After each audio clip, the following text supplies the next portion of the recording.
de hoje, que Deus nos revelou, foi de Isaías 37, de 30 a 35, amém? Amém.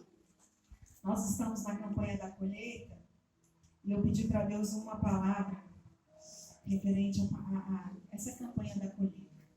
E Deus já vinha falando há muito tempo no meu coração sobre isso, sobre os frutos, sobre semear e sobre colher. Mas hoje ele tem revelado uma coisa muito importante. E a palavra está escrita em Isaías 37, de 30 a 35. A palavra do Senhor diz o seguinte: e este será o sinal. Amém, irmãos? Amém. Este ano comerás o que nascer espontaneamente. No segundo ano, o que brotar de grãos caídos. Mas no terceiro ano, semeia e colhe. Planta vinhas e come os seus frutos. Pois o remanescente da casa de Judá, que permanecer com vida, lançará raízes fortes na terra e produzirá frutos em abundância nos seus muitos ramos. Porquanto de Jerusalém brotarão sobreviventes e um remanescente do monte Sião. O zelo de Yahvé dos exércitos realizará essa obra. Quanto ao rei da Síria, eis que diz Yahvé o Senhor: ele de modo algum adentrará nessa cidade, e não conseguirá tirar contra ela uma só de suas inúmeras flechas. Não a cercará com seus escudos, tampouco construirá rampas de cerco e invasão contra ela. Pelo mesmo caminho por onde veio, baterá em retirada, e não entrará nessa cidade. Palavra de Yahvé o Senhor. Eis que eu mesmo defenderei essa cidade a fim de salvá-la, por amor de mim e por amor de Davi, meu servo. Amém? Glória a Deus. Poder se assentar?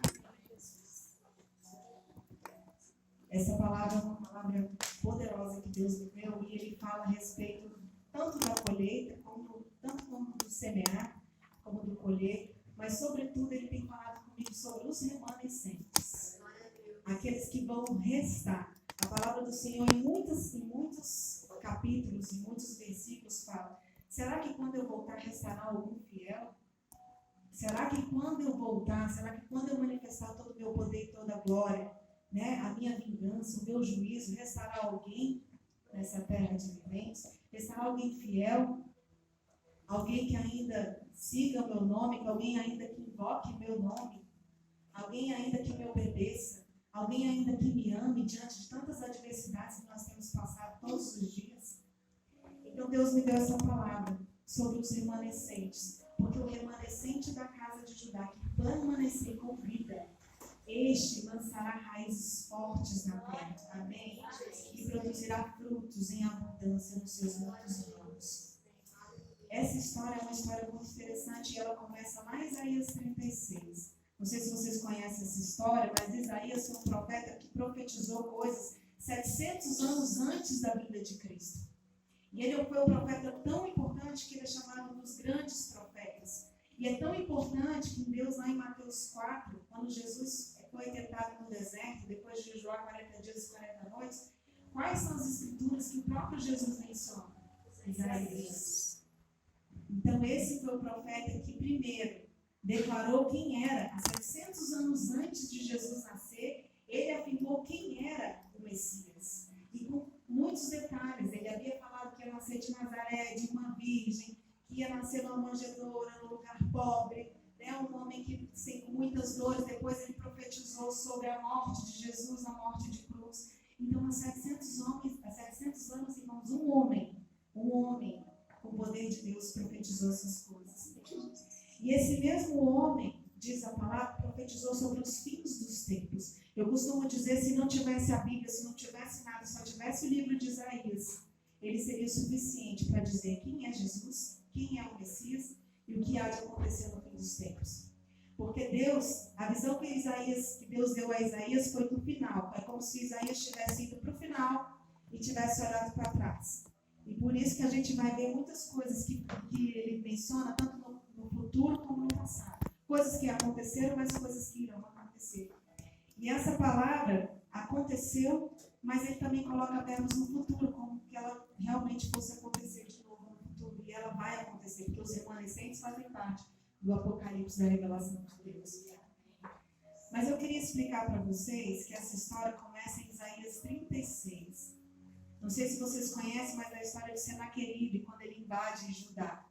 Senaqueribe era o rei da Síria, era um rei muito forte, muito poderoso, né? Ele tinha milhares de soldados, cavaleiros. Sequer Jerusalém tinha cavalo, ele ainda desafia, né, o rei Ezequias. Eu te dou 20.000 cavalos, se é que tu tens algum. Então era um rei muito poderoso naquela época. A Síria era uma nação muito poderosa, né, naquela época. E o rei Senaqueribe veio da Síria e desafiou o rei Ezequias. Antes de desafiar o rei Ezequias, que estava em Jerusalém, o rei de Jerusalém, ele já tinha invadido toda Judá. Ele já tinha invadido terras de Israel, né? E só faltava Jerusalém. E porque Jerusalém era murada, então tinha muros em volta de Jerusalém. E ele mandou um comandante real, desafiar o rei Ezequias.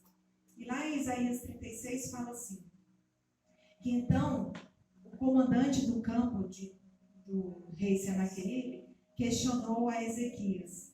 E olha só o que ele disse. Assim diz o grande rei, o rei da Síria. Que confiança é essa que tu te apegas, rei Ezequias?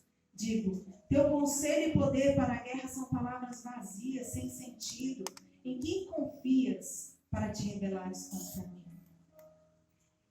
E muito isso nos revela, irmãos, que o inimigo tem nos afrontado dia a dia.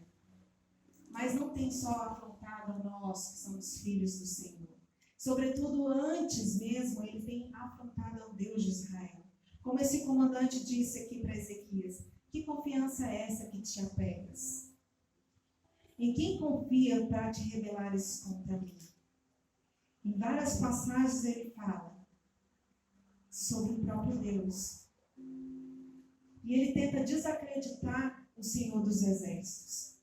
Ele tenta dizer que ele é um rei tão poderoso que devastou tantas outras terras, tantos outros países, que Ezequias, em Jerusalém tão pequena, com aquelas muralhas tão pequenas, nada poderia contra o rei da Síria.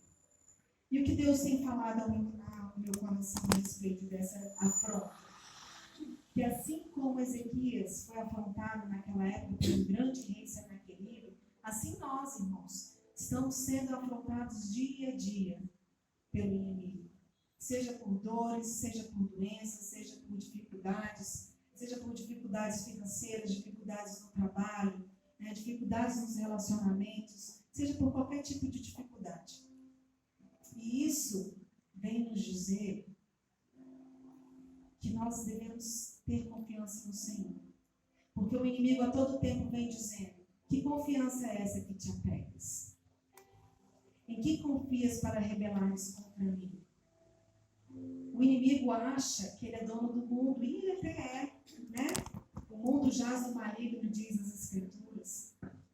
Ele acha que ele, com todo o poder dele, com toda a majestade que ele tem, riquezas, né, que ele traz mediante corrupção, mediante servir idolatria, enfim, mediante as maldades que ele vem contra o povo do Senhor, né? A palavra diz que ele vem para matar, roubar e destruir. Então ele se acha todo no poder, como o rei Senaqueribe, de poder fazer o que quer, a hora que quer, no momento que quer, como ele quer. E aí ele nos afronta os filhos do Senhor. Porque a gente tem duas grandes forças, né? Não sei se vocês têm esse entendimento, mas existe um mundo espiritual, existe um mundo natural. E a palavra mesmo diz, nós não lutamos contra homens, mas contra principados e potestades no mundo celestial. Né? Então, nesse reino celestial há guerras. E a palavra também diz que quando Satanás caiu 1/3 de anjos. Mas isso quer dizer, para a glória do Senhor, que nós temos 2 anjos para nos guardar. Então, contra um anjo caído, nós temos 2 para nos guardar. Então, Deus é tão perfeito e tão majestoso que Ele nos dá armas. E a palavra nos ensina quais são essas armas. Lá em Ezequiel 6:10, Efésios 6:10 nos dá a armadura do Senhor para a gente lutar no dia mal. E lá fala, revestidos da armadura do Senhor, lutando no dia mal, em tudo sairás vencedor. é o escudo para aqueles que confiam. Deus é o nosso Senhor, nosso Salvador. Não há nada, nem ninguém, nem há nada extraordinário que possa contra o Senhor dos Exércitos. Não há exército de Senaqueribe, não há exército da Síria, não há exército da Babilônia, não há exército em Sodoma e Gomorra, não há exército no Império Romano que seja capaz de ganhar do nosso Senhor Salvador, o Senhor dos Exércitos. Porque Ele até confunde os nossos inimigos. É Ele que tem a espada de fogo, é Ele que tem todo o poder e a glória. A palavra diz que não é pela força dos nossos braços, mas é pela mão forte do Senhor que a gente ganha todas as batalhas, que a gente luta todas as guerras, e em tudo saímos vencedores. Amém? Então a palavra diz aqui que o rei Senaqueribe veio desafiando o rei Ezequias, o rei de Jerusalém. E afrontando, sobretudo, o nosso Senhor Salvador. Lá no verso 14, 15, diz assim: assim diz o rei, não deixe que Ezequias vos engane, porque ele não será capaz de vos livrar do mal.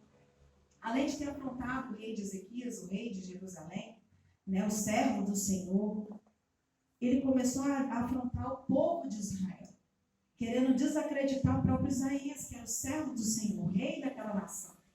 E aí ele falou assim, aquele comandante: não deixes que Ezequias vos engane, porque ele não será capaz de livrar-vos do mal. Nem deixes que Ezequias vos faça confiar em Yahvé, alegando: o Eterno certamente nos salvará, e essa cidade não será entregue nas mãos do rei da Síria. Não deis ouvidos a Ezequias, porque assim diz o rei da Síria: fazei a paz comigo e vinde a mim, e assim coma cada um da sua videira, da sua figueira, e beba cada um da água da sua cisterna. Olha só, primeiro ele desacredita Ezequias, o rei de Israel, e depois ele faz promessas: se vocês vierem conosco, eu vos darei tudo, plantação, comida, bebida, não lhes faltará água, não lhes faltará alimento. E aí eu me lembro de Mateus 4, que diz assim, quando Jesus foi tentado no deserto: Senhor, se tu fores mesmo o Filho de Deus, né? Primeiro ele fala: tem essa pedra, estás com fome, ele vem atacando a nossa necessidade, você está com fome, transforma essa pedra em pão e come. Só que Jesus não precisa provar que ele é o Deus, o nosso Senhor, para ninguém. Ele é o grande eu sou. Ele é o início, o meio e o fim. Foi Ele que fez todas as coisas são feitas para Ele. Ele não precisa mostrar para ninguém, muito menos para o inimigo, quem Ele é. Nem tampouco transformar pedra em pães, porque Ele é o grande eu sou, e o inimigo sabe quem Ele é, inclusive. E depois Ele leva Jesus para um lugar bem alto e mostra assim para ele: ó, tá vendo todos esses reinos, todas essas riquezas? Se tu prostrado me adorares, eu te darei todas essas coisas. E aí Jesus dá uma ordenança para ele: vai-te, Satanás, porque só o Deus, o único Deus, prestarei culto e adoração. Amém? Então a estratégia do inimigo é a mesma. Você vê que aqui, ó, em Isaías, 700 anos antes de Jesus, ele ainda fala para o povo de Jerusalém: se vocês vierem comigo, eu te darei água, eu te darei alimento e nada lhes faltará. E aí ele tenta desacreditar novamente, ó. Uma terra semelhante, até que eu venha e vos leve para uma terra semelhante à vossa, terem trigo e vinho, terra e pão e vinhos. Não deixe que Ezequias vos iluda, afirmando: Yahvé nos salvará de todo mal. Porventura os deuses das nações puderam livrar suas terras da mão do rei da Síria? E novamente ele afronta o Deus de Israel. E aí Ezequias tinha orientado ao povo. Olha só a estratégia de Isaías que Ezequias deu ao povo. O povo, porém, ficou em profundo silêncio e nada respondeu, pois o rei Ezequias lhe dera essa ordem: não lhes dei resposta. E Deus a todo tempo tem falado. Toda vez que o inimigo vier afrontar na nossa mente, no nosso coração, a gente sabe, quando a gente entrega as nossas lutas, nossas dificuldades ao Senhor, a gente precisa descansar. E o descansar é se calar e esperar. Porque toda vez que a gente murmura, tem uma pastora que fala: toda vez que a gente murmura, a gente volta para o final da fila. Toda vez que a gente reclama, a gente volta para o final da fila e a gente vai atrasando a nossa bênção, vai atrasando o agir de Deus. E Deus tem falado comigo várias vezes. E depois eu pego aqui o endereço certo, mas Ele já falou comigo: não te intrometas, não atrapalhes o meu agir. Porque quando a gente entrega as nossas dificuldades, as nossas doenças, as nossas tristezas e aflições na mão do Senhor, a gente entrega. E quando a gente entrega algo para alguém, pega aqui, Simone. Se eu estou entregando esse livro para a Simone, eu não posso ficar segurando. Ou eu entrego e deixo ela trabalhar, ou eu não entrego. Assim é a mesma coisa. Ou a gente entrega as nossas aflições a Deus, ou a gente fica aqui penando. Porque, de novo, não é com a força do nosso braço, é com a mão poderosa do Senhor que a gente vai vencer batalhas. Lá em Salmos, Davi fala: Senhor, afia meus dedos para a guerra e minhas mãos para a batalha. Mas quem é que afia os dedos para a guerra? É o Senhor. Quem é que fortalece a mão? É o Senhor. Porque se não fosse o Senhor, com as nossas mãos a gente não pode fazer nada. Então, a todo tempo Deus está falando: se você entregar as suas aflições, os seus pedidos, as suas dificuldades para mim, entrega e não atrapalha. A primeira estratégia, e não atrapalha.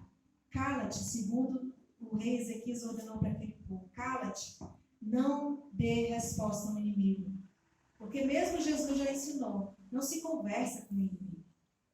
Com ele não se conversa, com ele se ordena. Amém? E Deus nos deu essa autoridade. A todo tempo a Bíblia fala, quando Jesus derramou o Espírito Santo sobre nós, nos foi revelado o poder do Espírito Santo. O poder de Deus. E quais são os poderes de Deus? Lá em Lucas 4, 5 fala o poder de ministrar a palavra de graças, como Jesus fez. O poder de curar, o poder de libertar cativos, o poder de ser usado para entregar milagres, o poder de fazer maravilhas em nome do Senhor Jesus, porque é o nome dele que é poder, não somos nós, é o nome do Senhor. Então esse é o poder do Espírito Santo. Né? E através do poder nós temos também os dons do Espírito, dons de fé, dom de alegria, dom de sabedoria, né? Dom de domínio próprio, de mansidão, de paciência, né? São 9 dons do Espírito Santo. Então, com o poder de Deus e com esses dons, a gente consegue fazer prodígios e maravilhas. Jesus mesmo falou: muito mais vocês farão, né? Porque o Espírito Santo é quem faz por nós. E ele habita dentro de nós. Aleluia. E aí, qual é a segunda estratégia? Quando o rei Ezequias ficou sabendo dessa afronta, o que o rei Ezequias fez?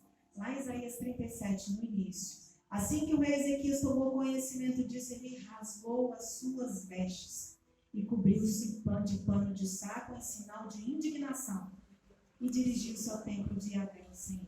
Amém, irmãos? Então, todas as vezes que nós formos afrontados, todas as vezes que passarmos por dificuldade, primeiro, nós vamos nos calar. E segundo, nós vamos nos dirigir para aquele que pode resolver o nosso problema. Amém? Nós vamos orar, nós vamos jejuar e nós vamos para a casa do Senhor. Porque aqui fala, dirigiu-se ao templo de Yahvé, o Senhor. Porque aqui a igreja é a casa do Senhor. É onde a gente vai ver prodígios e maravilhas. É onde a gente vai achar outros soldados que vão lutar as nossas guerras. Porque eu tenho dito que a gente não luta, não ganha uma guerra sozinho. Quem é que já ganhou uma guerra sozinho? Todas as batalhas, todas as guerras precisam de pelo menos um exército, nem que seja os 300 de Gideão. Mas precisamos de soldados. E onde nós vamos achar esses soldados? Na igreja do Senhor. No templo do eterno Deus. Porque é aqui que nós temos irmãos de fé, é aqui que nós temos irmãos que oram, é aqui que temos irmãos que verdadeiramente nos amam com o amor de Cristo, aquele amor ágape, né? Talvez a gente possa buscar esse exército dentro das nossas casas, talvez não, porque às vezes a gente não tem uma família convertida, não tem uma família que conhece a Deus, mas na igreja certamente nós vamos encontrar uma família que conhece a Deus, que conhece a palavra. Certamente nós encontraremos pastores, pastoras, bispos, bispas, né, missionários, evangelistas, obreiros dispostos a ajudar. Certamente Deus fará igual os 300, como o Gideão. O Gideão levou 20 mil soldados e Deus falou para ele: não, Gideão, 20 mil é muito. Ele dispensa. Ele mais senhor, o exército do inimigo é muito grande. Ele falou assim: dispensa. E aí dispensar todos aqueles que tiverem medo, Todos aqueles que tiveram algum tipo de temor vão embora. E aí 10 mil foram embora, ou mais de 10 mil, não lembro o número exatamente. Mas muitos foram embora, milhares foram embora. E aí ele, pronto, Deus, agora podemos ir. Deus falou, não, ainda não, tem muito soldado. Ele, Senhor, mas só tem 10 mil agora. Como é que nós vamos vencer o inimigo que tem, sei lá, 50 mil, 100 mil soldados? Aí ele, eis que te mando botar todos os seus soldados para beber água naquele rio. Aqueles que beberem igual cachorro são eles que você vai levar para a batalha. Vocês têm entendimento do porquê que Deus falou beber igual cachorro? Não. Sabe por quê, Bíblia?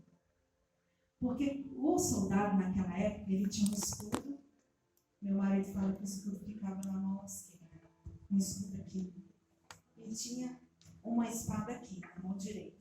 Tinha uma couraça, né? A couraça, as sandálias, aquelas coisas grandes e capacete. E aí, para beber água, como é que a gente faria hoje em dia? Como é que a gente faz para beber água no rio? A gente ajoelha e pega com a mão, né? Mas se eu pego com a mão, onde que vai estar a minha espada? Onde que vai estar meu escudo? Quem é o escudo? Deus. Quem é a espada? A palavra do Senhor, o Espírito Santo. Se eu derrubo a palavra, o Senhor, o Espírito Santo, se eu derrubo Deus de um lado, Deus do outro, eu fico como? Desguarnecido, desprotegido. Como é que eu vou vencer uma guerra sem um escudo da fé para derrubar as setas inflamadas do inimigo? Como é que eu vou para uma guerra sem uma espada, que é a palavra do Senhor? Porque a gente vence as guerras contra o mundo de principados e potestades, é com a palavra. Não é com a nossa força, é com a palavra. Já ensinou Jesus em Mateus 4. Está escrito, está escrito, está escrito. Ele sempre era confrontado pelo inimigo com a palavra e ele respondia ao inimigo com a palavra. Porque a palavra é espada, e é uma espada de 2 gumes. Meu marido esses dias estava me ensinando, porque ele é militar. A espada de 2 gumes ela é diferenciada. Ela corta para os 2 lados, mas além de cortar para os 2 lados, ela é mais gordinha. Por quê? Porque se ela fosse achatada, ela ia entrar, ia sair, mas o músculo é tão inteligente que ia fazer uma fenda e ele ia se fechar. Ele se fecha automaticamente, ele abre, mas ele cicatriza rapidamente, aquele soldado poderia continuar lutando. Mas a espada do Senhor é de 2 gumes, e a de 2 gumes ela é mais gordinha, porque quando ela entra, irmãos, ela roda. E quando ela roda, ela faz um buraco muito grande que o próprio músculo não é capaz de fechar. E aí, se ele for atingido, qualquer lugar que seja, aquele soldado não luta mais. Ele sai da guerra, ele não é capaz de lutar mais. Se é atingido no braço, ele perde o braço, se é atingido no que ele morre. Então, o inimigo é totalmente derrotado pela espada de 2 gumes. Amém? Então, aqueles soldados que tomaram água, que foram prudentes, foram aqueles que pegaram a sua espada, pegaram o seu escudo e tomaram água como cachorro. Porque em momento nenhum eles deixaram de lado o Senhor, a palavra, a sua força, o seu escudo. E isso no mundo espiritual quis dizer muitas coisas. Quis dizer que realmente aqueles que tomaram aquela água daquela forma confiavam plenamente no Senhor. Então foram esses que plenamente confiavam no Senhor que Deus escolheu. Falou, Gideão, são esses. E Gideão contou, Senhor, mas são 300. São esses mesmos. São só desses, os remanescentes.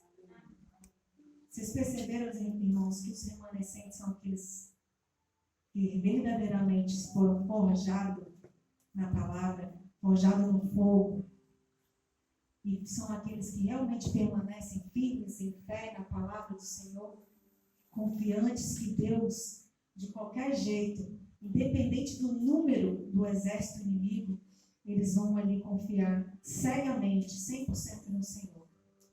Esses são os remanescentes que a palavra de Deus nos trouxe hoje, em Isaías 37. Amém? Somos nós. E Deus trouxe cada um aqui hoje, não foi por acaso. Deus trouxe cada um aqui hoje para dizer vocês, Pietra, Bia, Rita, Brenda, Idelísia, Vivi, Valéria, Jairson, Jacira, Carlinha, a Simone, Zé Naide, quase, Bianca, Davi, Osana, que todos nós fazemos parte desse remanescente. Amém? E Deus tem tratado desse remanescente. Sabe por quê, irmãos? Sabe por que Deus trouxe essa palavra? Para mostrar que Jerusalém sempre passou por dificuldades antes da vitória. Sempre passou por grande tribulação antes da colheita. Por quê? Porque o ouro e a prata, para eles serem, e até o diamante também, para eles serem pedras preciosas, eles precisam ser passados no refino. E esse refino é passado no fogo. Só depois que eles são passados no fogo é que eles viram pedras preciosas. O diamante, ele vira inquebrável. Não há nada que possa quebrar o diamante, de tão forte que ele fica depois de passar pelo fogo. E é isso que Deus tem falado hoje. Nós vamos colher. Nós vamos criar raízes muito fortes. Raízes aquelas que ninguém pode arrancar. Com força nenhuma. Pode vir exército que vier. Pode vir a força que vier. Deus está criando um remanescente com raízes profundas. Deus está construindo em nossos corações, nossas mentes, nossas casas, nosso espírito, nosso corpo numa rocha inabalável. Que onde pode vir fogo, pode vir vento, pode vir terremoto, pode vir apocalipse, pode vir o que for. Pode aparecer Satanás na frente. A gente só vai bater o pé aqui, ó, como diz Salmo 91. Pisotearei leões e víboras. A serpente mais vil é só com o pé. São esses que Deus está procurando, os 300. Aqueles que jamais vão derrubar o seu escudo e muito menos a sua espada, que é o Senhor. É esse que Deus está procurando. E graças a Deus, eu te louvo, Senhor, porque o Senhor tem trazido esse povo para essa igreja. Então, depois da aflição, depois da afronta do inimigo, a primeira estratégia é se calar e a segunda é ir para o trono do Senhor, se dirigir, rasgar suas vestes, jejuar e orar e pedir ao Senhor. Na época ele consultou o profeta aqui, profeta Isaías, né? E aqui nós temos vários profetas aqui nessa igreja. Então Deus está ensinando. Consulte os profetas, ore, jejue e vem para a casa do Senhor, porque é aqui que você vai ter revelação. Aqui que você vai achar uma resposta. Né? E a Ezequias fala, em profunda aflição, de castigo severo e de grande humilhação. Em verdade, os filhos chegaram ao ponto de nascer, mas não há força para lhes dar luz. Então ele falou para Deus, não há força no teu povo mais, para a gente lutar, Deus. A afronta é tão grande, que a gente não tem mais força nenhuma. Então foi assim, a última força de Ezequias. Ele falou assim, a minha última esperança, porque estava pronto para a morte. Quantos de nós têm passado tantas dificuldades que a gente fala assim, Senhor, não aguento mais. Senhor, não aguento mais. Eu não tenho força nem para orar. E aí eu já vi alguma pastora, aquela pastora Camila Barros, fala assim, vai com essa força mesmo. Vai rolando para orar. Porque é na oração que o mundo se abre, o mundo espiritual se abre. Então, se você não tiver força, eu tenho uma palavra que está escrita para você. É na nossa fraqueza que Deus se aperfeiçoa. A palavra diz, digo fraco, eu sou forte. Então Deus ama quando a gente está fraco, porque aí é que Ele pode trabalhar, aí é que Ele pode aperfeiçoar a força dEle, a força que vem do Senhor. Não é de novo pela força do nosso braço, mas é pela força do Senhor que a gente vai conseguir romper barreiras, alargar territórios, como diz, como pediu aquele Jabes, né? Na sua oração. Jabes, a história de Jabes era um cara de sofrimento. Jabes quer dizer sofrimento. A mãe profetizou sofrimento na vida dele. Mas aí teve um tempo que ele chegou e falou assim, Deus, eu não quero mais essa vida para mim, de sofrimento. Alarga meus territórios. Me dê bênçãos sem medidas para que eu possa, de forma tão abundante, derramar sobre outras pessoas. E Deus assim fez. E foi o que, irmãos? Mediante oração. Um cara que viveu de sofrimentos. Quando orou, Deus mudou a sorte dele. E assim foi o rei Ezequias. Olha só a oração que ele fez. Isso foi a primeira afronta, ele foi afrontado 2 vezes. Então, na primeira afronta, ele foi para o templo e Isaías prontamente, o profeta prontamente diz assim: eis o que deveis dizer ao vosso Senhor. Diz assim Yahvé, o Senhor: não tenhais medo das palavras que ouvistes, Ezequias, das blasfêmias que os servos do rei da Síria proclamaram contra a minha pessoa, contra o Senhor. Eis que enviarei sobre ele um espírito, para que quando ouvir uma certa notícia, retorne à sua própria terra, e ali farei com que seja exterminado o fio da espada. Aleluia. Então o Senhor fez para eu confundir. Veio uma notícia de que um tal povo vinha contra ele, vinha contra o rei da Síria, e ele se amedrontou e saiu correndo para Nínive. E aí, antes de sair correndo e antes da morte dele, ele veio pela segunda afronta. E aí mandou para os mensageiros do rei Ezequias falar de novo para o rei Ezequias, né? Uma outra afronta. Uma afronta maior ainda do que a primeira. E aí Ezequias de novo faz uma oração. E aí, eis que é essa oração de Ezequias: ó Senhor dos exércitos, Deus de Israel, tu que estás em teu trono real, acima de todos os querubins, só tu és o Deus de todos os reinos da terra. Tu formaste os céus e a terra. Ó Yahvé amado, inclina o teu ouvido ao meu clamor e atende essa oração. Abre os teus olhos e contempla o teu servo. Observa as palavras com que Senaqueribe vem afrontar o Deus vivo. Yahvé, é verdade que os reis da Síria têm exterminado todas as nações, devastado suas terras, tomaram os deuses cultuados, destruindo-os com fogo. Agora, pois, Yahvé, nosso Deus eterno, livra-nos das mãos dele, para que todos os reinos da terra saibam que só tu, Yahvé, és Deus. E imediatamente depois dessa oração, olha como a oração tem poder. Imediatamente depois dessa oração, Deus fala com ele. Deus consola Ezequias por intermédio de uma poesia e fala que vai destruir o rei da Síria, né, com detalhes. Mas ao final ele fala que a palavra de hoje, Isaías 37, de 30 a 35. Fala: Ezequias, esse será por sinal. Este ano comerás o que nascer espontaneamente. No segundo ano, o que brotar de grãos caídos. Mas no terceiro ano, Ezequias, tu semearás e colherás. Plantarás vinhas e comerás os seus frutos. E aí eu perguntei para Deus: Senhor, o que é que fala essa tua palavra? O primeiro ano, o que dela brotar. No primeiro ano, comerás o que nascer espontaneamente. No segundo, o que dela brotar. E no terceiro ano, semearás e colherás. Plantar vinhas e come os seus frutos.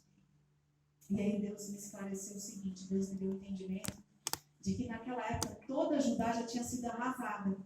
Eles invadiram a terra de Israel, só faltava Jerusalém. Não conseguiram ir contra Jerusalém.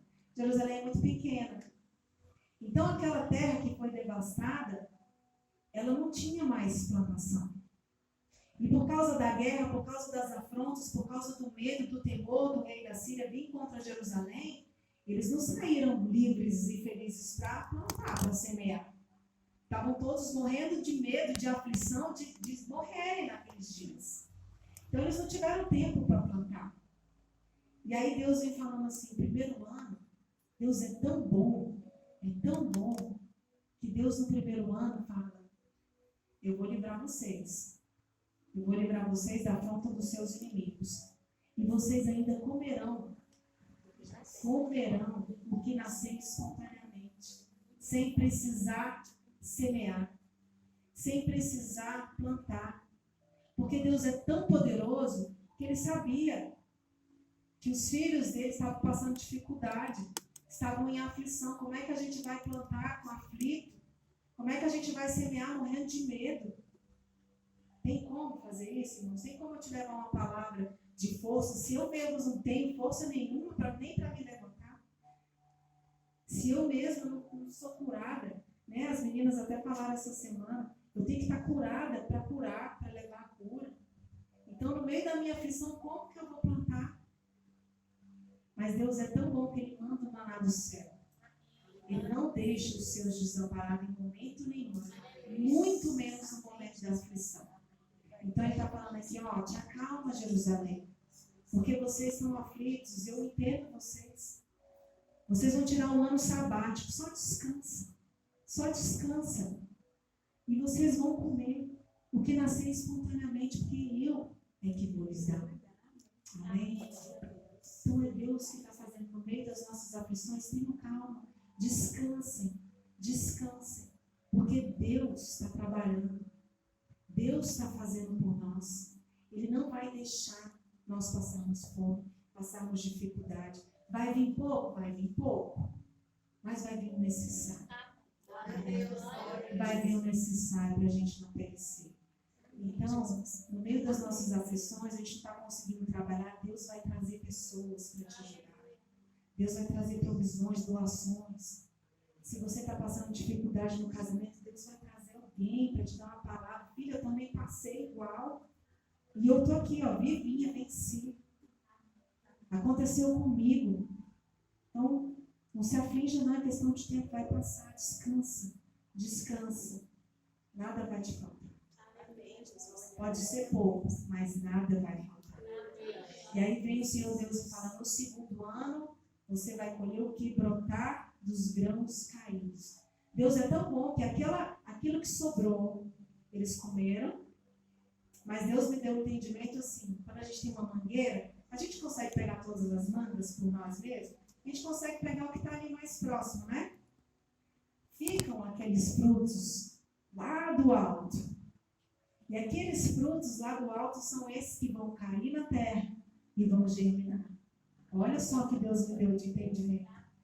Fala, não vai faltar, você vai colher o que já tem e o que sobrar lá do alto vai cair e vai dar frutos. E esses frutos você vai comer, você vai colher. Então, no segundo ano, o que brotar de grãos caídos, Deus não deixa faltar. Deus não deixa os seus abandonados. Deus não deixa faltar nada para aqueles que creem nele. Então descansa. Agora a bênção venha no terceiro ano. Mas no terceiro ano, tudo que você semear, você vai colher. Tudo que você plantar, você vai colher. Vinhas e frutos. Pois o remanescente da casa de Judá que permanecer, que passar esse primeiro ano num momento de escassez, mas que não vai faltar nada, mas é escasso, né? No segundo ano do que brotou nesse momento escasso, no terceiro ano essa pessoa já está forte, já está corajosa.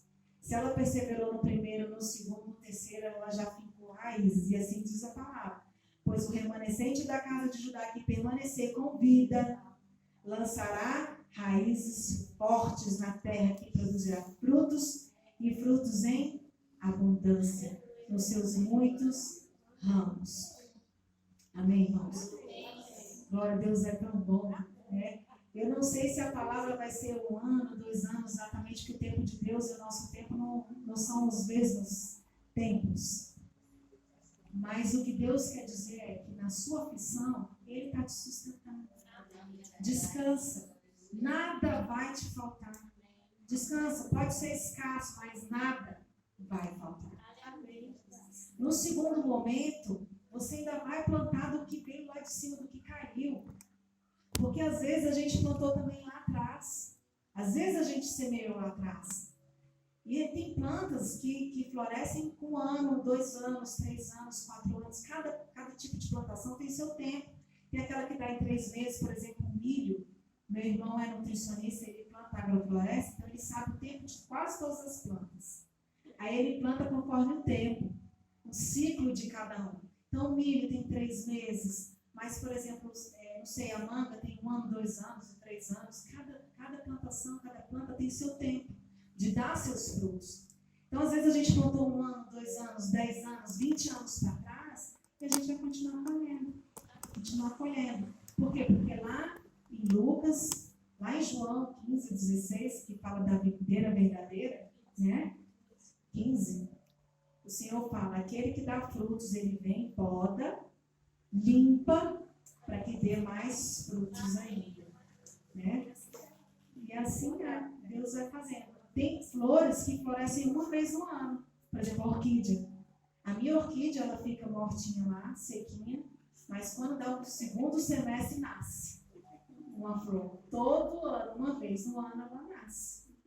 Então, às vezes, Deus limpa, passa o ano inteiro limpando aquela orquídea, para ela florescer no tempo certo. E assim somos nós, né? Às vezes a gente fica murmurando e vai voltando no final da fila. Vai voltando no final da fila. Aí Deus tem que vir aqui podando o tempo inteiro. Fala, meu filho, vamos parar aqui. Deixa eu podar uma vez só e ver se entra no trilho, né? Mas a gente é teimoso, a gente vai voltando. E Deus tem que trabalhar mais tempo. Mas tem uma oração que eu aprendi e fala assim, Senhor, não me deixe impedir o teu trabalhar, Senhor. Me mostra, abre meus olhos, Senhor, para que eu não venha impedir o teu trabalhar. Para que eu não venha murmurar, para que eu não venha reclamar e perder a minha bênção. Amém, irmãos? Então vamos perseverar em fé, porque Deus não vai deixar faltar. E a palavra dele é esse. Este será o sinal. Eu pedi para Deus, Deus me dá um sinal, e Deus deu essa palavra. E este será o sinal. Deus é tão bom que quando você ora com fé, Ele te dá exatamente a resposta do que você pediu.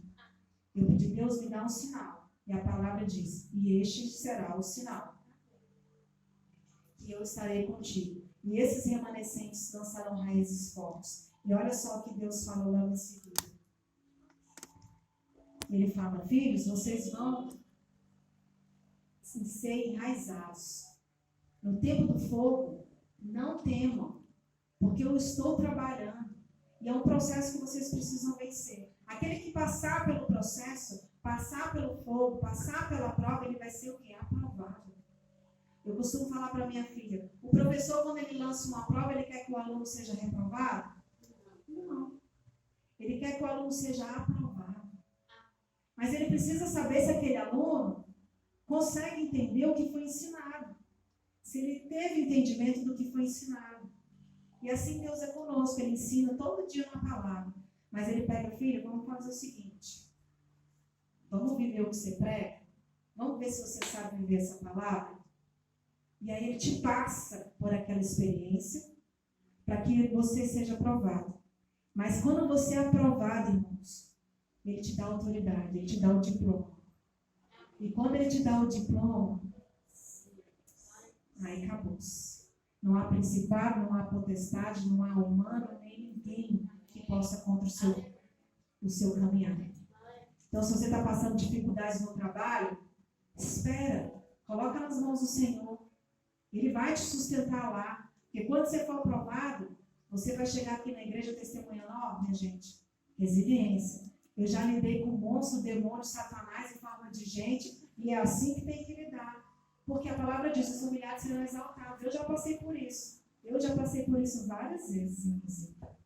E tenho autoridade para dizer, porque toda vez que eu era, batiam em mim, eu lembrava, os humilhados serão exaltados. Os humilhados serão exaltados. E ficava caladinha, só levava o óleo da unção aqui comigo, né?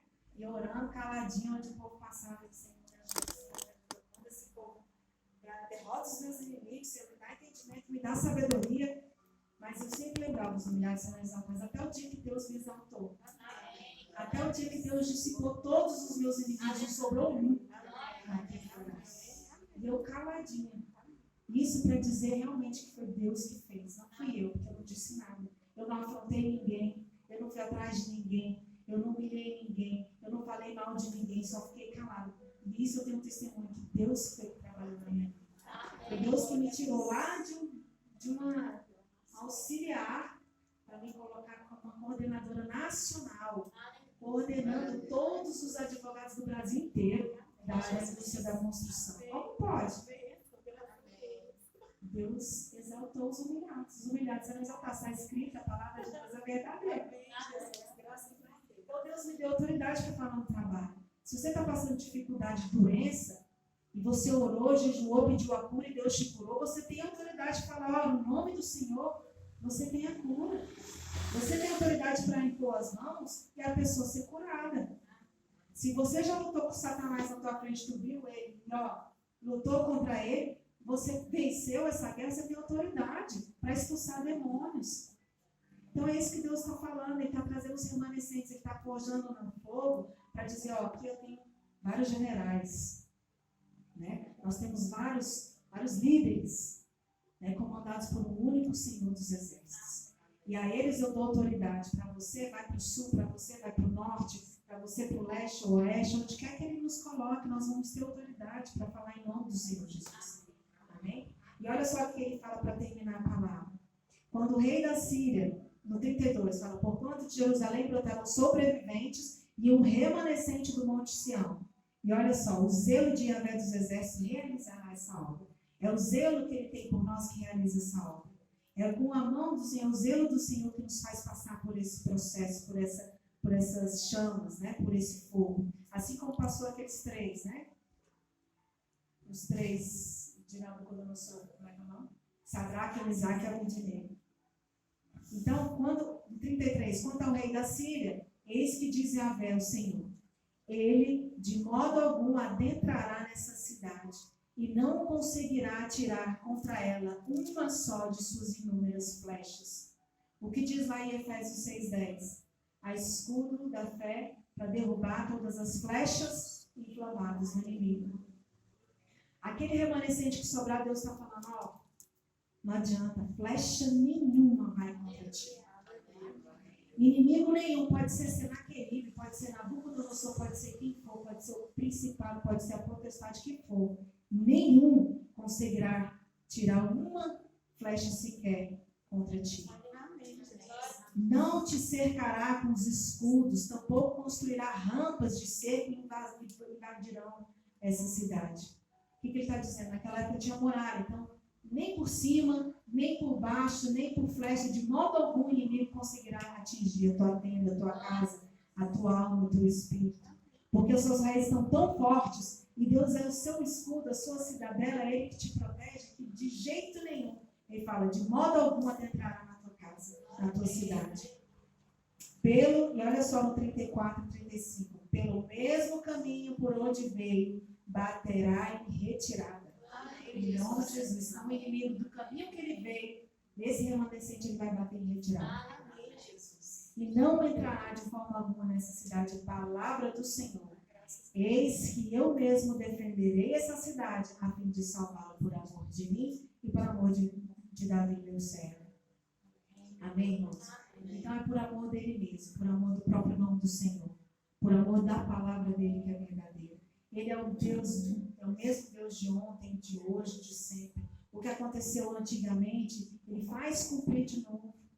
Se nós invocarmos e termos sabedoria de invocar a palavra do Senhor, ele faz cumprir novamente exatamente igual. Então aqui, aqueles remanescentes que somos nós, glória a Deus por isso, nós teremos raízes tão fortes que de jeito nenhum, nem por cima, nem por baixo, nem para a direita, nem pela esquerda, o inimigo vai conseguir nos atingir. Porque nós estaremos selados, enraizados na palavra do Senhor. E com a força do Senhor e da palavra do Senhor que é viva, nós conseguiremos enfrentar todas as adversidades, seja ela qual for. E Deus é tão fiel que fala, pelo mesmo caminho de onde veio o inimigo, ele baterá em retirada. Amém? Porque eu mesmo defenderei essa cidade a fim de salvar. É Deus mesmo que está dizendo, sou eu mesmo que vou te livrar. Sou eu mesmo que vou te defender. Aqueles que confiam no Senhor, têm Ele como escudo. Exatamente, tem Deus como escudo. E quem tem Deus como escudo não tem flecha nenhuma. Pode vir com fogo, sem fogo, de qualquer lado. Pode vir flecha de todo tipo. Não vai atingir, não vai nos atingir. Amém, irmãos?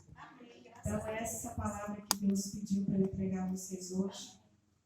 O Senhor tem falado muito a respeito dos remanescentes. E eu creio que este é o momento de Deus tratar com os remanescentes. Então, eu queria que vocês se colocassem de pé e gostaria que cada um fizesse a sua oração. Não precisa ser em voz alta, pode ser oração no Espírito. Para agradecer a Deus pelo fogo que estamos passando, pelo processo que estamos passando. Porque, glória a Deus, estamos nós passando por uma dificuldade, algum processo. Porque isso quer dizer que nós teremos uma grande colheita. Isso quer dizer que nós somos o remanescente fiel do Senhor. E isso quer dizer que nós teremos raízes fortes e que nada nem ninguém nos atingirá. Amém, irmãos? Então, confiamos no Senhor, confiamos no poder, confiamos na palavra dele que diz que sou eu mesmo que defenderei vocês. Eu mesmo os salvarei, por amor de mim. e por amor de Davi, o meu servo. Aleluia. Amém. Nós vamos fazer uma oração? Senhor Deus, nós te